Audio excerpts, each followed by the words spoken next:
Okay, so we're in the GT500. That's such a comfortable place to be. One of the coolest things about this car is just the noise it makes when it started up. And there's something satisfying about getting in this car in the morning, in a garage, which we're not in a garage right now, sadly, revving it up, and pissing off your entire family. So, if you have kids and a wife, you understand what I'm talking about. You've read a lot about the different settings. It can be a little confusing, so I'll walk you through the soup to nuts of it. This is normal mode. Now what's really cool is the display adjusts based on the mode you're in, which is kind of cool. So this is normal mode. You go from normal now to sport mode, tightens up the suspension a little bit, sharpens up the gear shifts, makes the exhaust a little louder. Then we go from sport to my personal favorite, track mode. The Ford attorneys give you a warning that this is for track use only on a street car. So someone's attorney wrote that. This sharpens up the suspension, the gear shifts. It allows the car to hang in gear a lot longer when you drive it in the self-shifting mode. It makes the exhaust note awesome. Then you go to drag strip mode, which pretty much gives you Ford's version of launch control, which is kind of like pretty much leading off a two-step.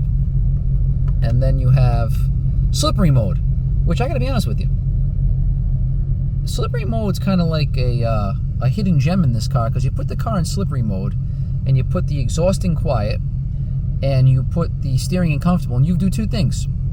You create the most boring GT500 ever, but you also create a car that is really comfortable to take on a long trip. I had to go on an hour-and-a-half long ride with my wife the other day, and I insisted on taking this car because why not? And I put it into that mode, and it rode nice. It was quiet. We could have a conversation. You know. Then I put it in track mode for the last 10 minutes of the ride just to bother her, but kind of a hidden gem. And then we go back around. So I'm going to put this in track mode because that's just how I like to roll. Once again, it warns me that it's for track use only, even though it's clearly a street car. So, and then I'm also going to just show you that even when you're in these modes, you can, from the steering wheel here, you can mess around with a few things. So we can mess around with the suspension. We're in track, we can go down one level if we want, but we're not going to. We can also mess around with the steering wheel. We're in sport, we can go to comfort if we want, which might as well, what the hell. So, kind of cool you can mess around with all of this.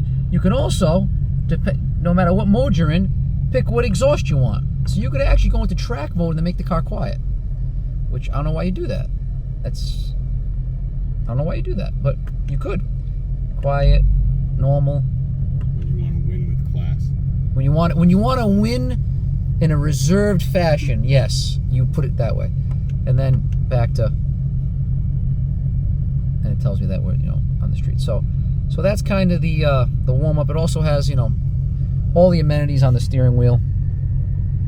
Voice-activated this and all sorts of different modes you can scroll through. But we want to just talk about the stuff that makes the car go fast. And then we have these lovely paddles, which we're going to get into in a second. So let's put the car in drive. Ford has this rotary setup here to shift with. Am I in love with that? No, not really, but we'll take it. And now we're gonna go for a ride.